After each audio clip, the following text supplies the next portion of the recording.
বন্ধুরা, নিয়ে চলে আসলাম আজকের দুপুরের মেনু। তো একটু দেখে নাও কি কি আজকের করেছি। তো এখানে করেছি, দেখতেই পাচ্ছ, সাদা ভাত, একদম ধোঁয়া ওঠা গরম গরম ভাত, ঢাকনাটা দিয়ে দিলাম।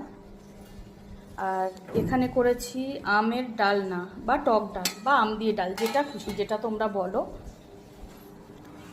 করেছি কাকরেল ভাজা বা কাকরোল ভাজা, এখানে করেছি পুঁই পাতার ভাজা, আর এখানে করেছি একটা মিক্সড সবজি।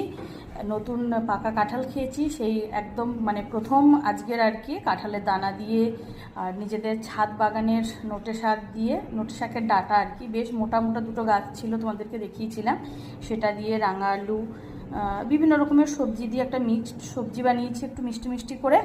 আর একটা জিনিস কিন্তু কম্পালসারি থাকেই বন্ধুরা, সেটা হচ্ছে পাঁপড় ভাজা।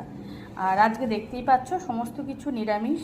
তো নিরামিষ দিনে আমাদের পাঁপড় ভাজাটা কিন্তু কম্পালসারি থাকে। সেটা যেহেতু এখনও ভাজা হয়নি, তাই তোমাদেরকে দেখাতে পারলাম না। তো কার কার পছন্দ হয়েছে একটু জানাও।